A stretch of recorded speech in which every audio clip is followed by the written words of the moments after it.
Assalamualaikum warahmatullahi wabarakatuh. Alhamdulillahi hadana li hadza wa ma kunna linahtadiya laula an hadana Allah. Ashhadu an la ilaha illallah wahdahu la syarika lah wa ashhadu anna Muhammadan abduhu wa rasuluhu la nabiyya ba'dah. Allahumma salli wa sallim wa barik ala nabiyyina wa maulana sayyidina Muhammadin wa ala alihi wa ashabihi ajma'in. Salatan taftahu lana abwab ar-ridha wat taysir wa tughliqu biha abwab asy-syarri wat ta'sir. Anta maulana fa ni'mal maula wa ni'man nasir. Rabbi shrah li sadri wa yassir li amri wahlul 'uqdatan min lisani yafqahu qawli. Rabbana zidna ilman warzuqna fahman. Amin. Yang sama-sama kita hormati Bapak Ketua DKM Mushola Al-Musaddiq beserta seluruh jajarannya, wabil khusus moderator kita Bapak Anjar, semoga Allah berikan rahmat, taufik dan hidayahnya, amin ya rabbal alamin. Seluruh sesepuh, orang-orang tua di seputaran Mushola Al-Musaddiq, semoga Allah berikan senantiasa kesehatan, panjang umur, amin ya rabbal alamin. Dan hadirin yang dirahmati Allah subhanahu wa ta'ala, kita bersyukur kepada Allah di subuh hari yang barokah ini kita masih diberikan kesempatan oleh Allah subhanahu wa ta'ala untuk bisa sama-sama hadir di rumahnya ini dalam rangka beribadah taqarruban ilallah subhanahu wa ta'ala.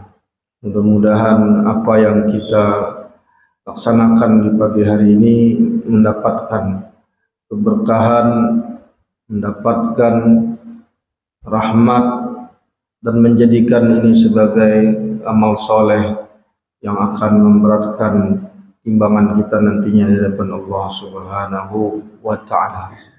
Amin ya rabbal alamin. Bapak Ibu yang dirahmati Allah subhanahu wa ta'ala, untuk pagi hari ini kita kembali melanjutkan kajian kitab Nasaihul Ibad. Kita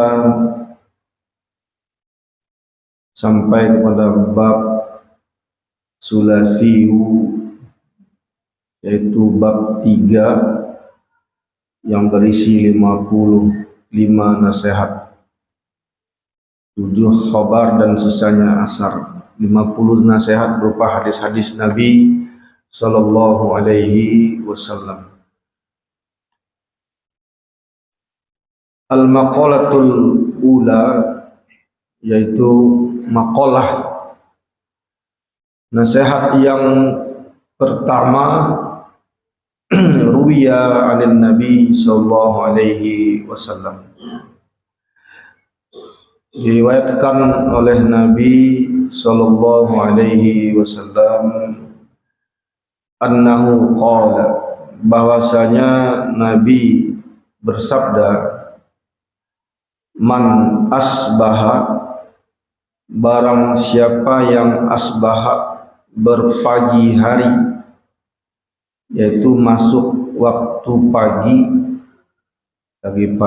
habis subuh, wa huwa yashku, dan dia mengadukan, ilan nas, kepada manusia, dia mengadu kepada orang lain,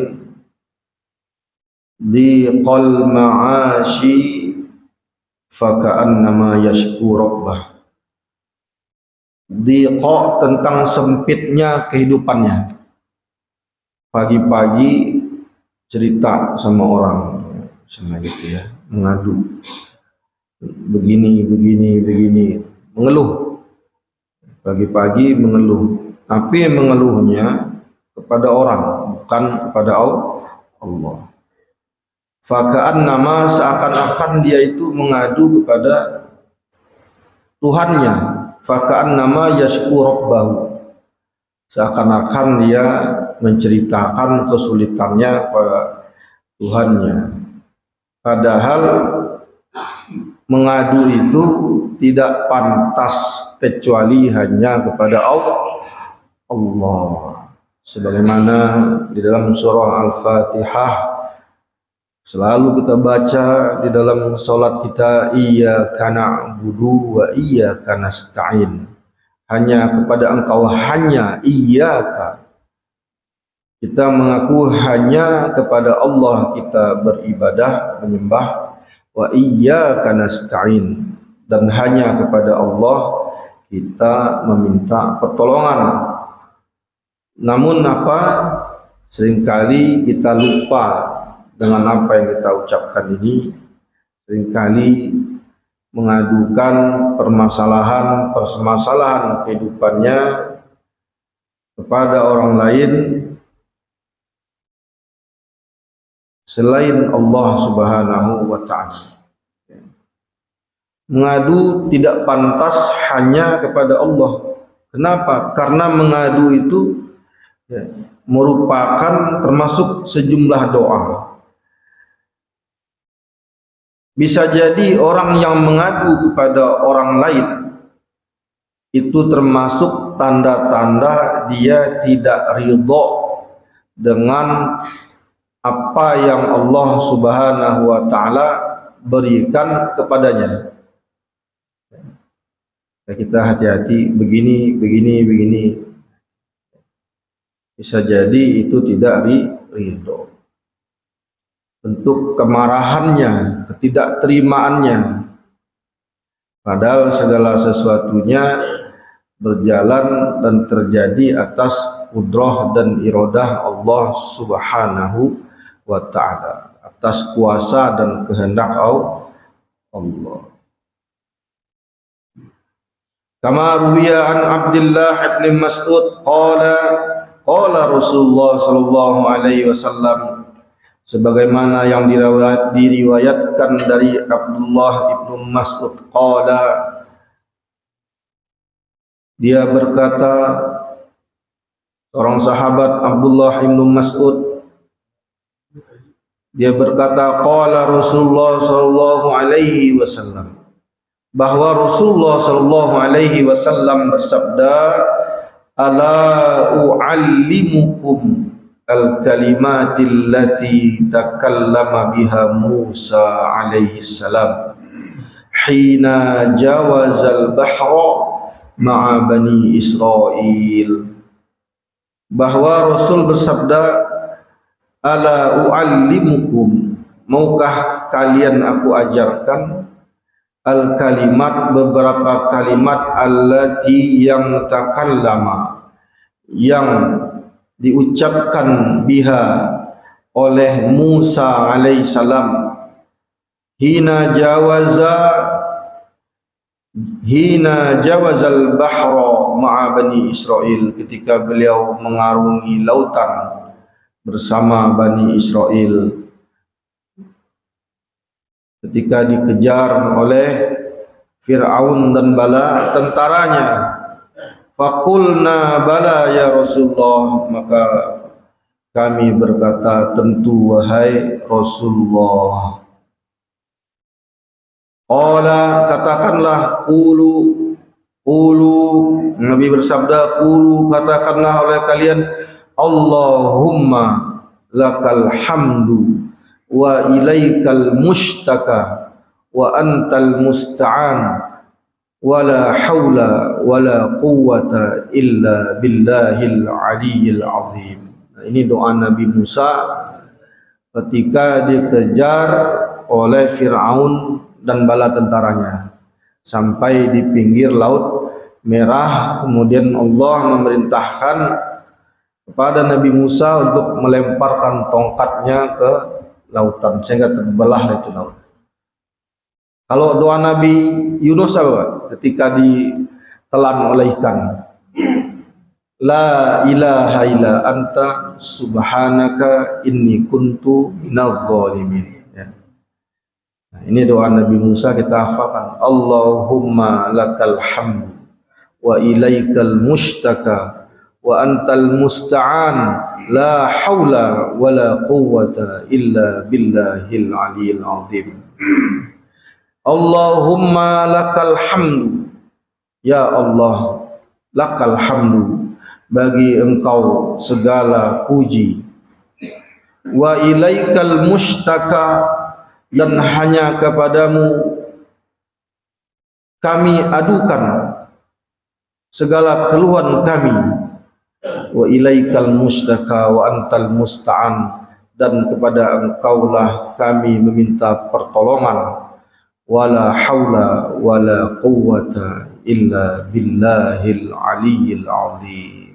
Tiada daya dan upaya kekuatan kecuali dengan pertolongan Allah yang maha tinggi, yang lagi maha agung.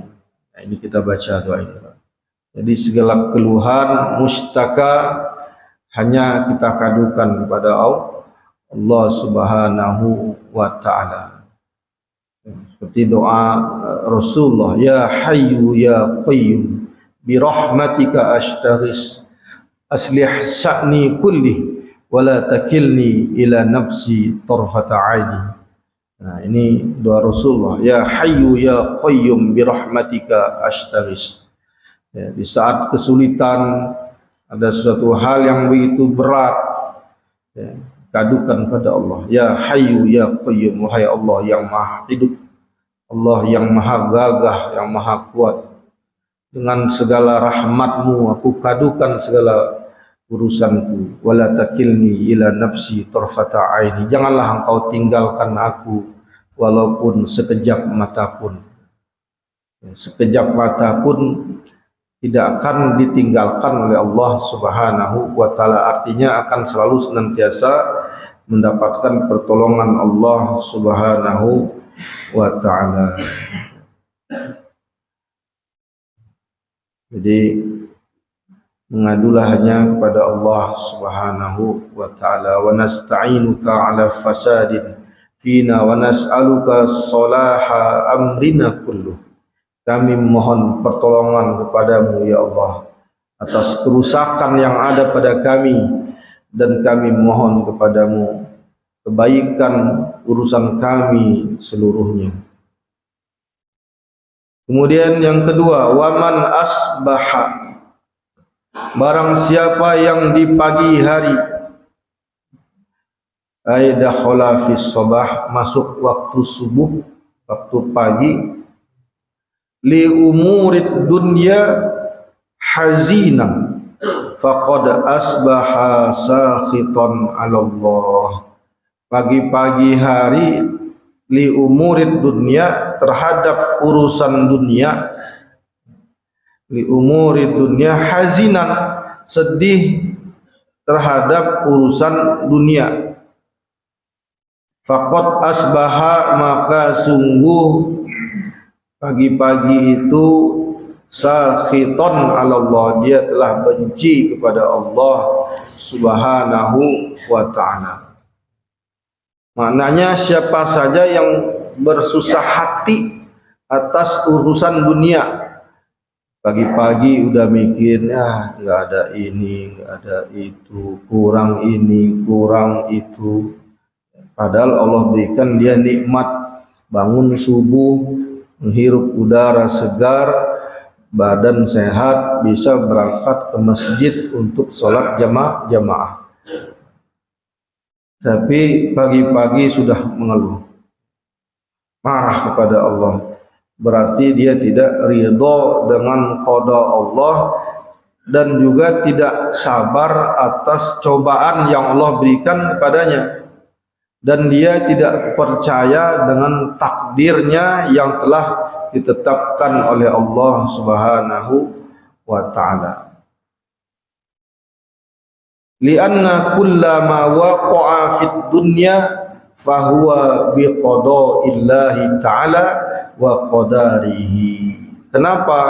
Seluruh kullama waqa'a, semua yang terjadi fid dunya, di atas dunia ini, fahuwa biqada'illah, dia itu, apa yang terjadi itu adalah dengan atas berdasarkan qada dari Allah Subhanahu wa ta'ala wa qadarihi, dan takdirnya. Tidak ada sesuatu yang terjadi di dunia ini tanpa qada dan qadarnya Allah Subhanahu wa ta'ala. Allah Maha tahu, Allah Maha lihat. Apakah Allah enggak tahu jeritan anak-anak Palestina? Tahu, Pak, sangat tahu. Apakah Allah tidak tahu Israel yang membardir, membabi buta, membunuh dengan kejam orang-orang yang tak berdosa di Palestina? Tahu, Pak. Tapi Allah memiliki rahasia yang tidak kita ketahui. Bahkan malaikat sendiri pun tidak tahu rahasia Allah Subhanahu wa ta'ala. Ketika Allah Subhanahu wa ta'ala berfirman hendak menjadikan manusia sebagai khalifah di muka bumi ini, malaikat sedikit protes. Wa idz qala rabbuka lil malaikati inni ja'ilun fil ardi khalifah qalu ataj'alu fiha may yufsidu fiha wa yasfiku dima wa nahnu nusabbihu bihamdika wa nuqaddisu lak qala inni a'lamu ma la ta'lamun. Ketika Allah berfirman kepada para malaikat, wahai para malaikat, aku hendak menjadikan manusia sebagai khalifah di muka bumi ini. Apa kata para malaikat? Ya Allah, kenapa engkau jadikan manusia yang mereka ini nantinya akan menumpahkan darah di muka bumi ini? Apa kata Allah? Qala inni a'lamu ma la ta'lamun. Aku mengetahui apa yang tidak kalian ketahui. Ada rahasia Allah di balik semua qada dan qadar yang telah Allah Subhanahu wa ta'ala. Salah satu hikmahnya kejadian Gaza, saudara-saudara kita yang dibantai di Palestina, adalah ingin menguji kaum muslimin yang lainnya sejauh mana mereka memiliki rasa cinta, sebagaimana mereka memiliki rasa peduli terhadap saudaranya sesama kaum muslimin yang jauh di sana, di seberang lautan dengan jarak ribuan kilometer, tetapi hati kita bersama dengan mereka. Dalam solat kita, solat Jumat kaum muslimin di negara kita, bentuk kepedulian kita, kita melantunkan kunut nazilah. Imam memimpin pada rakaat kedua membaca kunut nazilah, mendoakan keselamatan bagi saudara-saudara kita kaum muslimin yang lemah di Gaza dan para mujahidin yang sedang berjuang di jalan Allah. Kita doakan. Itu pertanda cinta kita kepada sesama saudara kita. Ini salah satu hikmahnya. Kemudian ada penggalangan donasi yang diserahkan kepada saudara-saudara kita yang berada di Gaza. Telah dikirimkan bantuan. Ini salah satu hikmahnya Bapak Ibu yang dirahmati Allah Subhanahu wa ta'ala. Di balik itu semua Allah yang Maha tahu. Kita selalu berbaik sangka kepada Allah. Jangan kita sedikit pun berburuk sangka. Oh, Allah jahat, Allah kejam, membiarkan. Tidak, Allah tidak membiarkan, semuanya dengan hikmah. Kalau Allah ingin menghancurkan Yahudi, mudah, Pak, kecil.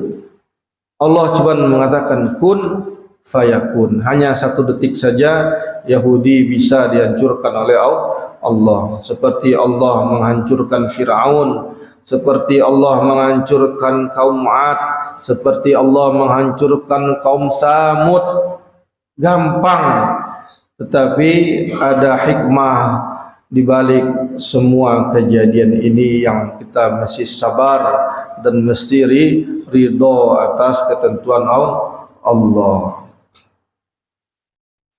Fasal yang ketiga, wa man tawadhu'a li ghaniyin li ghinahu faqad zahaba sulusa dini.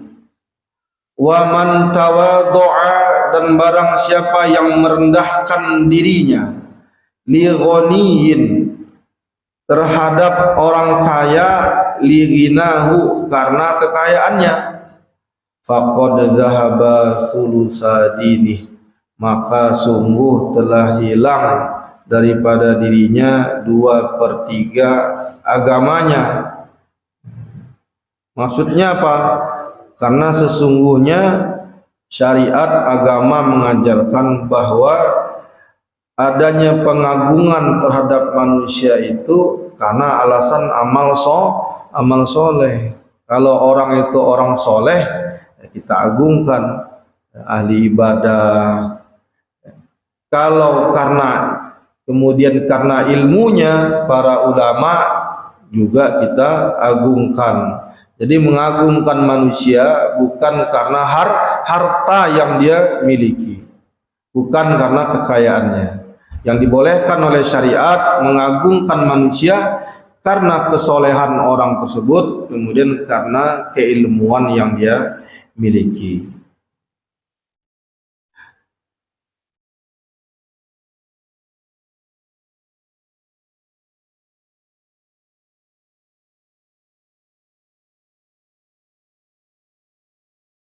Wal maqalatu tsaniyah, maqalah yang kedua, an Abi Bakrin As-Siddiq radhiyallahu anhu, dari sahabat Abu Bakar As-Siddiq, semoga Allah meridhoinya, salasun la tudraku bi salasin, ada 3 perkara yang tidak akan tercapai kecuali dengan 3 perkara. Yang pertama, al-ghaniyu bil munna, kaya dengan lamunan. Artinya maksudnya kekayaan tidak bisa diperoleh hanya dengan ngelamun, dengan angan-angan, tanpa melakukan suatu ikhtiar, tanpa juga berdoa kepada Allah Subhanahu wa ta'ala. Kemudian wasyababu bil khidabi, mengharapkan muda dengan semir. Maksudnya apa? Mengharapkan muda, rambut sudah penuh dengan uban, kemudian menyemirnya dengan inai atau pacar warna dan semacamnya. Itu tetap saja karena sudah seperti itu takdirnya. Kemudian yang ketiga, was-sihhatu bil adwiyah. Ini mengharapkan sehat dengan obat semata, mengandalkan obat ini, saya berobat segala macam, dengan obat ini saya akan sembuh. Padahal sesungguhnya yang menyembuhkan adalah Allah Subhanahu wa ta'ala. Syifa'illah al-adwiyah bal syifaillahi ta'ala, karena penyembuhan hanyalah dari Allah Subhanahu wa ta'ala. Jadi kaya dengan lamunan, kemudian muda dengan disemir, kemudian sehat tanpa berdoa kepada Allah Subhanahu wa ta'ala.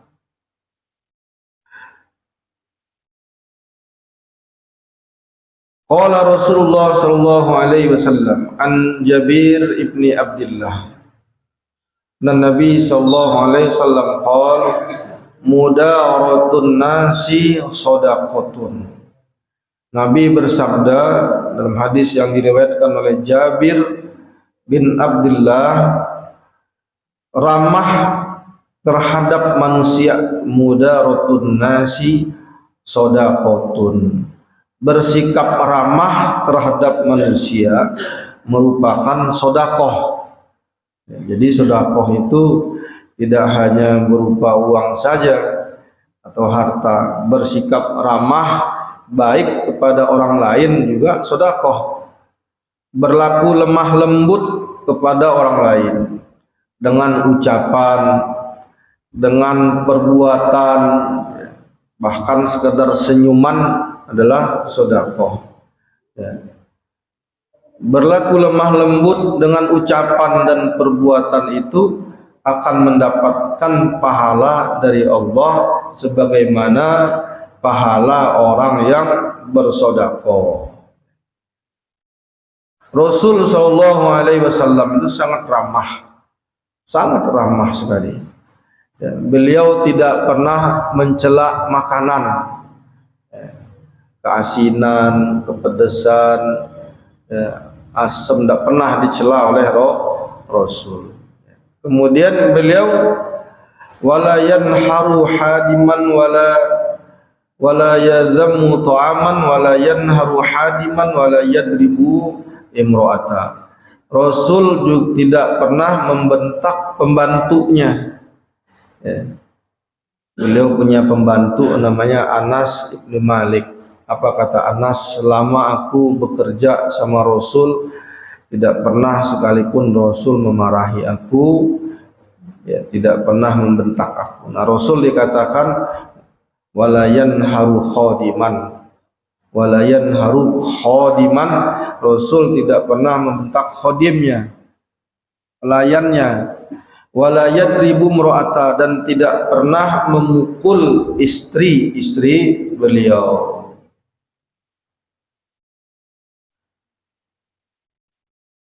Wa husnus su'ali nisful ilmi. Pertanyaan yang terbaik kepada para ulama merupakan separuh daripada ilmu. Li'annal ilmu yuhsalu bihi, karena ilmu itu dapat diperoleh dari bertanya.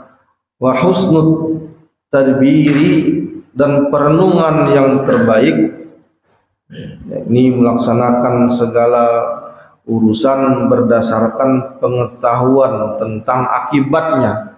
Merenung itu ketika hendak melaksanakan suatu perbuatan, suatu pekerjaan, difikirkan akibat dari perbuatan itu. Namanya wa husnut tadbir, nisfu ma'isyah. Perenungan itu merupakan setengah dari kehidupan. Jadi renungkan, fikirkan sebelum melakukan tindakan merupakan setengah dari kehidupan. Wal maqalatur rabi'ah an Utsman radhiyallahu anhu, dari Utsman ibnu Affan, semoga Allah meridhoinya, khalifah yang ketiga, man tarakat dunya, siapa saja yang meninggalkan dunia. Meninggalkan dunia itu sedikit makan, tidak berlebihan dalam makan, sekedar untuk menopang dia bisa bekerja, bisa beribadah. Sedikit makan dan tidak senang atas pujian dari manusia. Nah, ini meninggalkan dunia. Sebaliknya cinta dunia itu banyak makan dan senang mendapatkan pujian dari orang lain dalam hal apapun. Bahkan saking cinta dunianya, dalam urusan ibadah sekalipun senangnya dipuji. Sholatnya pingin dipuji, baca Qur'annya pingin dipuji, sedekahnya pengen mendapatkan pujian. Auzubillah min dzalik. Ini namanya masih cinta dunia. Ahabbahullahu ta'ala, barang siapa yang meninggalkan dunia, meninggalkan banyak makan sama pujian-pujian tadi, nggak senang dipuji, ya, maka ia akan dicintai oleh Allah Subhanahu wa taala. Kenapa? Li'annahu tarakka riyai wat tafakhur. Karena dia meninggalkan riya. Orang yang senang dipuji itu berarti riya. Auzubillah min dzalik. Wat tafakhur, dan angkuh atau sombong. Ketika ditinggalkan semuanya itu, maka dia akan dicintai oleh Allah Subhanahu wa taala. Artinya segala amal perbuatannya hanya karena Allah Subhanahu wa taala.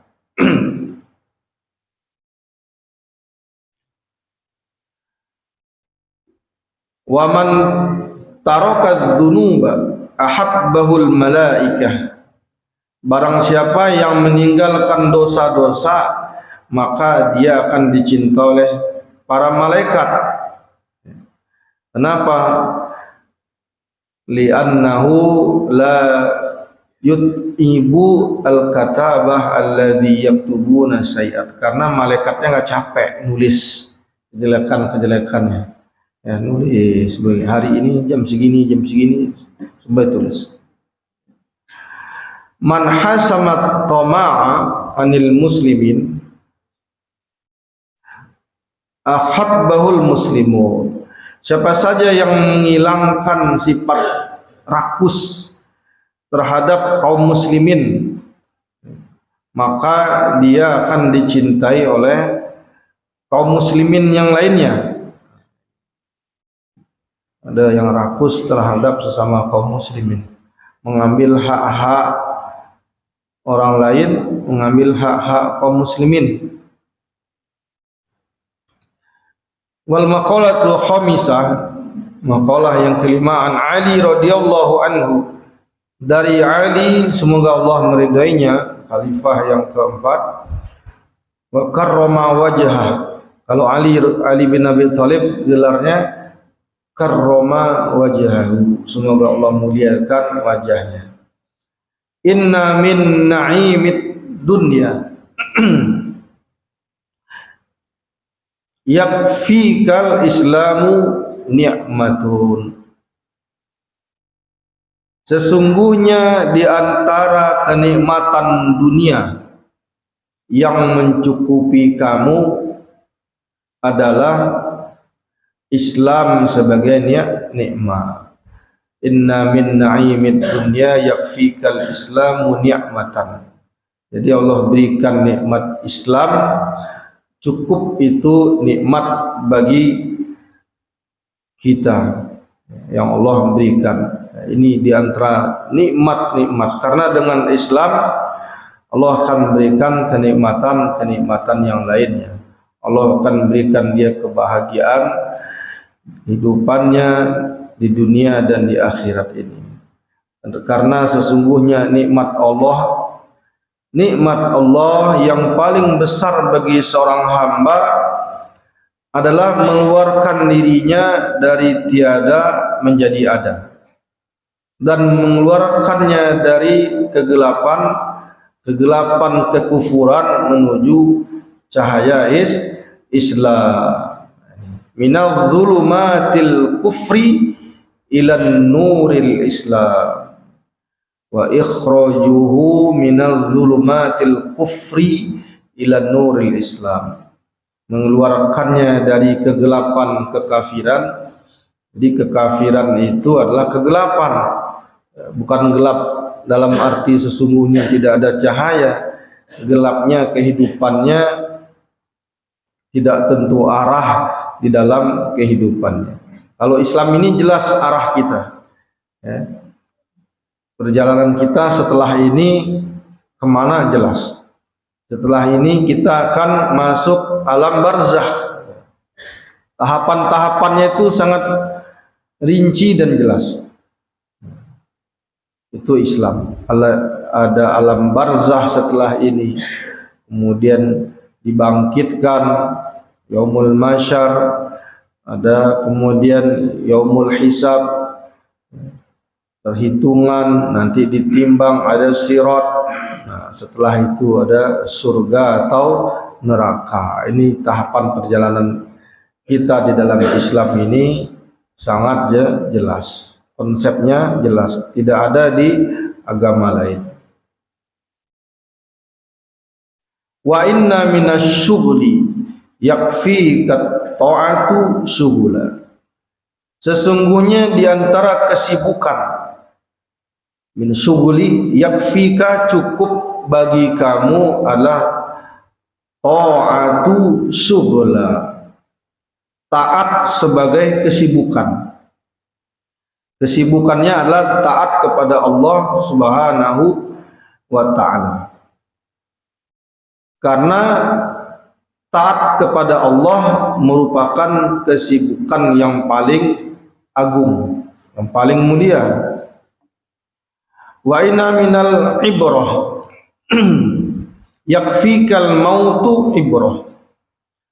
Dan sesungguhnya di antara ibrah, contoh di antara nasihat, yakfika, cukup bagi kamu, al mautu ibrah, kematian itu sebagai ibrah, sebagai nasihat. Karena sesungguhnya sebesar-besarnya nasihat adalah kematian, adalah al maut.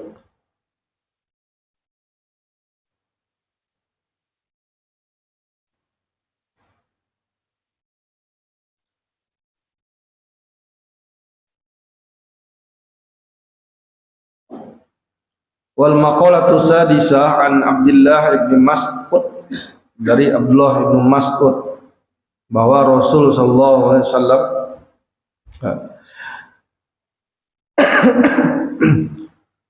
an Abdullah bin Mas'ud radhiyallahu anhu, ini khabar dari sahabat, kam min mustadrij, betapa banyak orang yang mustadrij, istidraj, yang diambil sedikit demi sedikit daripadanya berupa kenikmatan, makhuzin qalilan bin ni'mah, sedikit-sedikit kenikmatan itu telah diambil dari dirinya. Wa kam min maftunin, berapa banyak orang yang terfitnah, ay mumtahanin bil bala'i, atau diuji bisanai, dengan pujian. Itu banyaknya orang yang memuji kepadanya, ay bi kasrati sana'in nas. Wa kam min maghruri, dan berapa banyak orang yang tertipu, ay mutmainni qalbuhu, atau hatinya merasa tenang, fit dunya, dengan dunia ini, senang dengan segala kegemerlapan dunia, kesuksesan dunia yang diperolehnya. Wa ghafili anil akhirah, dan lupa dengan akhirat, lalai dengan akhirat. Auzubillah. Yang terpenting adalah mendapat kejayaan, kesuksesan berupa harta dan jabatan. Tidak peduli perbuatannya itu nanti akan menimbulkan mudarat, sehingga kemudaratannya tadi akan menyebabkan kesulitan dia di yaumil akhir nanti. Bisitri, dengan tertutupnya, ya, alaihi, dengan tertutupnya atasnya dirinya aib-aibnya, atau tutup aibnya, sehingga dia terus menerus dalam perbuatan maksiat.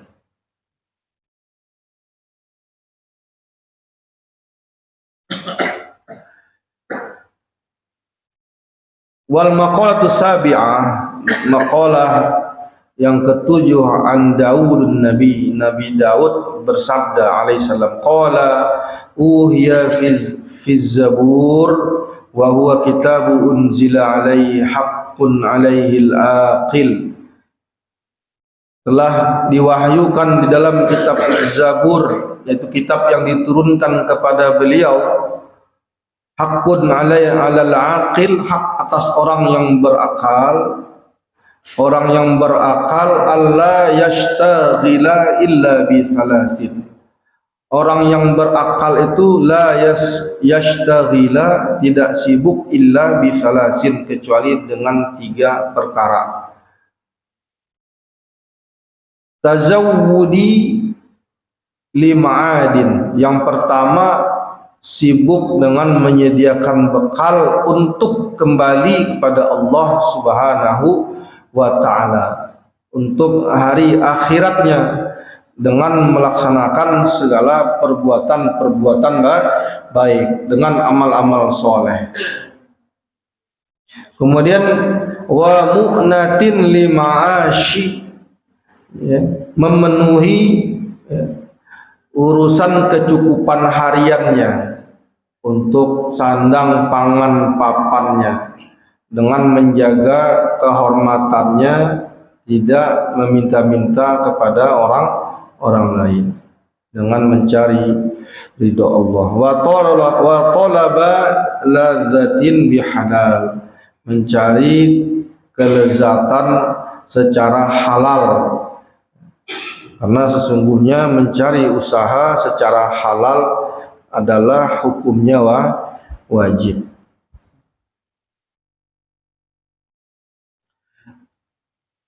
Salasun munjiyat, ada 3 hal yang menyelamatkan manusia.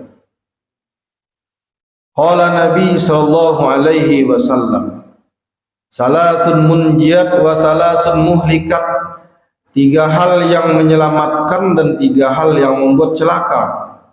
Wa salasun darajat, dan 3 perkara yang mengangkat derajat seseorang. Wa salasun kaffara, dan 3 perkara yang dapat menghapuskan segala dosa-dosa.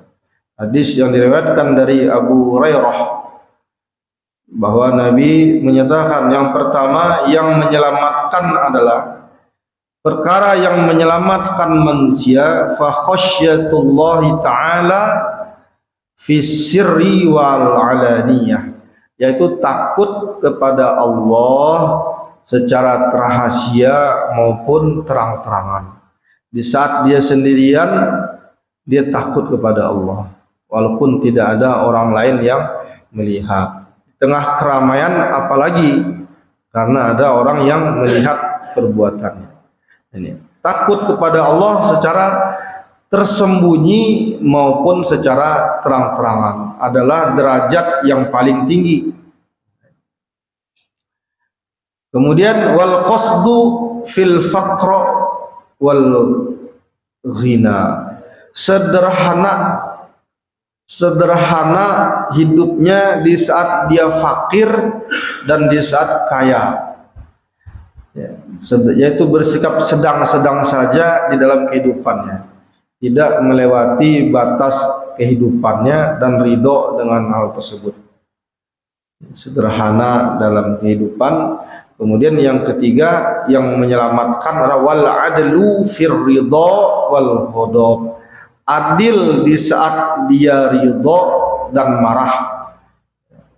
Di saat orang marah, makanya dikatakan jangan mengambil keputusan di saat marah, karena cenderung akan sesuatu ketidakadilan.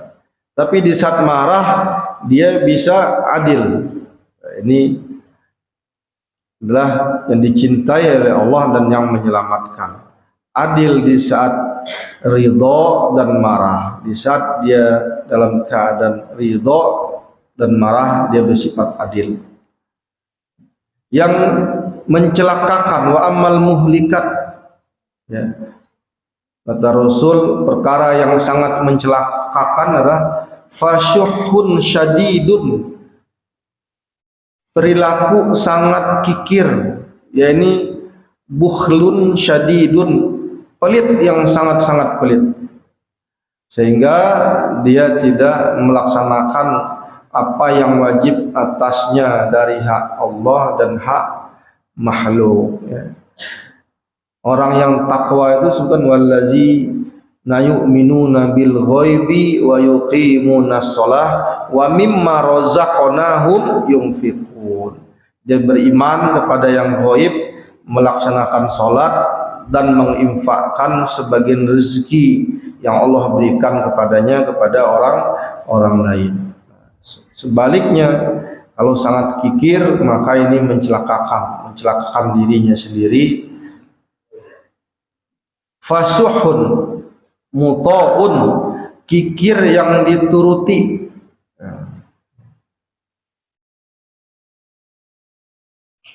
Karena sesungguhnya pelit itu adalah termasuk sifat-sifat yang melekat di dalam jiwa manusia. Yang kedua yang mencelakakan, wa hawa muttaba'un, hawa nafsu yang diikuti, mengikuti apa yang diperintahkan oleh hawa nafsunya. Betapa banyak orang yang mengikuti hawa nafsunya, celakalah orang lain sehingga mencelakakan dirinya, sehingga menimbulkan penyesalan. Ya, nafsu banyak sekali, nafsu marah sehingga ingin menghabisi nyawa orang lain, celaka orang lain. Kemudian setelah celaka orang lain, dia ditangkap oleh pihak yang berwajib, baru di situ ada penyesalan, dibawa ke pengadilan, kemudian divonis dengan hukuman penjara, penyesalan. Kenapa? Karena mengikuti hawa nafsu yang tidak bisa ditahan. Kemudian wa ijabul mar'i binafsih, seseorang yang kagum kepada dirinya sendiri, ya, takjub dengan dirinya, ujub dengan dirinya. Aduh, saya ini ganteng banget, saya ini bagus banget, pokoknya apa yang ada pada dirinya dia merasa takjub. Ya, padahal semuanya adalah karunia Allah Subhanahu wa ta'ala. Kalau Allah cabut sudah tidak ada lagi. Jadi takjub kepada diri sendiri. Kemudian 3 perkara yang meningkatkan derajat seseorang. Wa amma darajatu fa ifsya'us salam, mengucapkan salam. Ya, ini mengucapkan salam di antara orang-orang. Kita lewat di depan orang banyak, ucapkan salam, assalamualaikum. Ya. Baik orang yang kita kenal maupun yang tidak kita kenal. Yang ketiga, wassalatu bil laili wan nasu niyam, dan salat di malam hari sementara orang-orang sedang tertidur, yaitu salat di tahajud di tengah malam, di saat manusia sedang terlena nikmatnya tidur, dia bangun. Nah, ini mengangkat derajat. Jadi yang mengangkat derajat tadi menebarkan salam, assalamualaikum, assalamualaikum, ya. Kemudian memberi makan kepada orang lain, kemudian sholat malam, sholat tahajud sepertiga malam, bermunajat kepada Allah Subhanahu wa ta'ala.